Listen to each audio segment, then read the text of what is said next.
চেষ্টা করো। ভাবি এই 2 কাপ চা দিও তো। আমার দোকানে চা নেই। কি চা নাই মানে? আমি তো দেখতেছি আপনি চা বানাইতেছেন, তারপর বলছেন চা নাই মানে কি ফাইজলামি শুরু করছেন আপনারা? দেন ভাইজান, আমি কইছি আমার দোকানের চা আমি আপনার কাছে বিক্রি করুম না, মানে বিক্রি করুম না, অন্য হান্ডে চা খান। ভাইজান খান, আপনার আমি চা দিতেছি। আরে হোয়াট ইজ দিস? কি সমস্যা কি আপনাদের? আপনি চা বানাচ্ছেন অথচ আমাকে চা দিবেন না, অন্য কাস্টমারকে চা দিচ্ছেন, সেটার মানে কি? ফাইজলামি শুরু করছেন নাকি আপনারা? এই ভাই এই, আপনি শুধু শুধু এই জায়গায় চিল্লাচিল্লি করেন না তো। আমার বোনে কইছে আপনার কাছে বিক্রি করবো না মানে বিক্রি করবো না, আপনারা জানেন ঠিক আছে? এই তোর ব্যবহার এমন কেন? তুই চিনিস আমি কে? করিস তো চায়ের দোকানদার, বেশি ফাইজলামি করলে না তো চায়ের ঢাবা এখান থেকে উঠাই দিব। চুপচাপ চা দিতে বসে চা দিবি। দেন ভাইজান, আপনি যেই হন না কেন হুমকি দামকি দেওয়া কথা বলবেন না। আমি যেহেতু কইছি আমার দোকানের চা আপনার কাছে বিক্রি করুম না, মানে বিক্রি করুম না। এই শোনো, আমরা অন্য কোথাও গিয়ে চা খাই, এখানে চা খেতে হবে এমন তো কোনো কথা নাই। আর এমনি তো ওইসব ছোট লোক ফকিরদের সাথে না বেশি কথা বলতে নেই, বেশি কথা বলে না এরা একদম মাথা চড়ে বসে। চলো অন্য জায়গায়। না বেবি, আমি কোথাও যাব না, আমি এখানে আসছি চা খাওয়ার জন্য, চা খেয়ে যাব। এই দেখ, তোরা কিন্তু একটু বেশি বাড়াবাড়ি করতেছিস। হ্যাঁ, ভালোই ভালোই বলছিস চা দেওয়ার জন্য, চাটা চুপচাপ দে। আপনি চা খেলে খাইতে পারেন, কিন্তু আমি মেম সাহেবের চা দিব না। আরে কি আশ্চর্য, আমি কিছুই বুঝতেছি না। মুনা কি কি শুরু করছে কি? হ্যাঁ, চা আমাকে দিবে তোমাকে দিবে নাই? এখানে কি নাটক সিনেমার কাহিনী চলতেছে? সমস্যা কি? চা আমাকে দিলে তাকে দিতে পারবে না কিসের জন্য? শুনতে চান? তাইলে শুনেন। আই দাঁড়াও, ধরো এই ডিভোর্স পেপার জলদি সিগনেচার করো।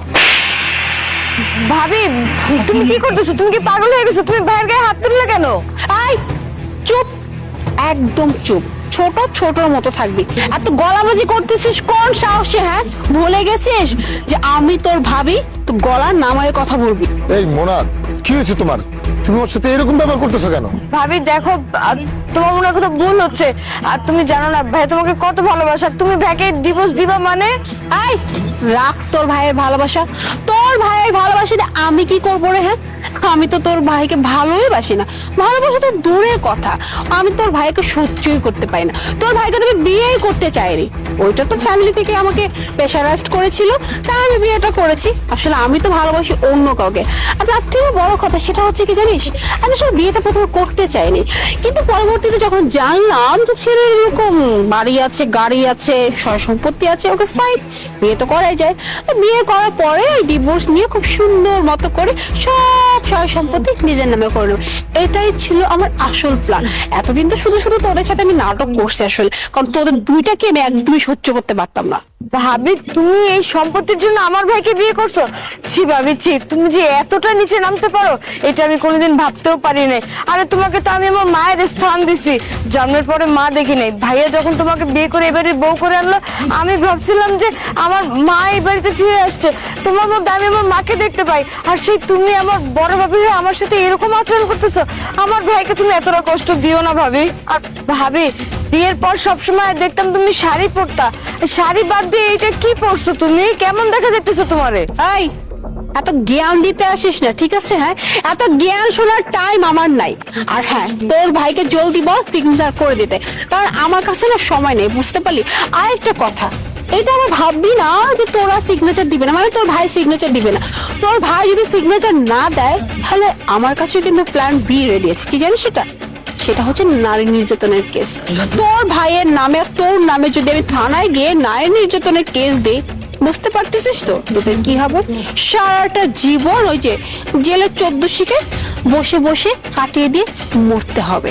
তাই নাটক না করে চুপচাপ তোর ভাইকে বল সাইনটা করে দিতে। আর এই যে হ্যাবলা, দাঁড়ায় দাঁড়ায় কি দেখতেছ? কার চেহারা মাপতেছো? হ্যাঁ, জলদি ডিভোর্স পেপারে সাইন করো, বিকজ আমার হাতে সময় নেই, বুঝতে পারলে? ভাবি দেখো, দোলা থাক, আর কিছু বলার দরকার নেই। তোমাকে ভালোবেসে বিয়ে করছিলাম, তোমাকে খুব পছন্দ করছিলাম আমি। আসলে আমার ভুল হয়েছে, তোমাকে ভালোবাসা বিশ্বাস করাটা আমার উচিত হয়নি, কারণ তুমি ভালোবাসা বা বিশ্বাস করার যোগ্যতাই রাখো না। তুমি যে এত নিচে নামতে পারবে এটা আমি কখনো ভাবি নাই। আমার এই সম্পত্তি তো পুরুষ লোকই কামায়। এই সম্পত্তি তোমার দরকার থাকলে তুমি আমাকে এমনি বলতাম, আমি এমনি তোমার নামে লিখে দিতাম, এত কিছু নাটক করার প্রয়োজন ছিল না। যাই হোক, তুমি যা করছো ভালো করছো, বাকি রইল সাইন। না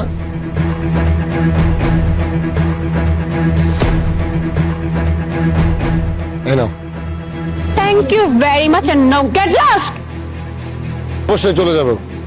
যাওয়ার আগে স্বামী হিসাবে তোমাকে আমি একটা অভিশাপ দিয়ে গেলাম, তুমি কখনো ভালোবাসা আর সম্মান বেঁচে থাকতে পাবা না। একটা স্বামী হিসাবে আমার অভিশাপ তোমার প্রতি। আসছে আমাকে অভিশাপ দিতে। তোর অভিশাপ না ওই যে শকুনের গায়ে গিয়ে লাগবে। যাই হোক, ভালোই হয়েছে, ফাইনালি এই বাড়ির মালিক এখন থেকে আমি। ব্যাস, আমার আর কি লাগে। Thank you so much. আজকে যদি এখানে চা খেতে না আসতাম তাহলে আসল সত্যটা কোনো দিনও জানতে পারতাম না। আপনাদের প্রতি আমি সারা জীবন কৃতজ্ঞ থাকবো। মুনা, চলো। এই, তুই না আমাকে বলেছিলি তোর কোনো পাঁচ নাই? আব্বা, জন, আমি তোমাকে বলতেছি, শোনো। কি ব্যাপার? তুমি তুমি ওই গরিব পক্ষীদের জন্য আমার গালে থাপ্পড় দিলে? আরে তোকে তো একটা থাপ্পড় মেরেছি, উচিত ছিল তোকে আরো 2টা থাপ্পড় মারা। আমার তো ভাবতে অবাক লাগছে যে তোর মতো একটা মেয়ের সাথে আমি এতদিন ধরে সম্পর্কে আছি। আরে কতটা বিশ্বাস করতাম তোকে, আমি কতটা ভালোবাসতাম। তুই যখন যেই আবদারটা আমার কাছে করেছিস, তোর সমস্ত আবদার আমি পূরণ করেছি। তার বিনিময়ে মিথ্যার পর মিথ্যা তুই বলে গিয়েছিস। তুই কি ভেবেছিস হ্যাঁ, তোর সমস্ত মিথ্যা সব সময়ের জন্য চাপা থাকবে? আরে শোন, সত্য একদিন না একদিন উদ্ঘাটন হবেই, আর এটা সামনে আসবেই। আর আজকে তোর সেই সত্যটা আমার সামনে চলে এসেছে। শোন, তোর মতো মেয়ে না সারাটা জীবন শুধু মানুষকে ধোকায় দিতে পারে, এর চেয়ে বেশি কোনো কিছুই না। তুই কি বলছিলি? হ্যাঁ, গরিব ছোট লোক ফকিরনি, ওদের জন্য তোর গায়ে হাত তুলেছি? আরে গরিব ফকিরনি তো তুই, পরের সম্পত্তি আত্মসাৎ করে আজকে তুই হয়েছিস বড় লোক, আর তুই তাদেরকে ছোট লোক বলছিস? লজ্জা করে না? শোন, তোর মতো মেয়ের সাথে আর আমি একটা মুহূর্তের জন্য আমি সম্পর্ক রাখতে পারবো না। আজকের পর থেকে তুই এভাবে একাই থাকবি, আর এটাই তোর জন্য প্রযোজ্য। ভাবিস? জন, জন, জন!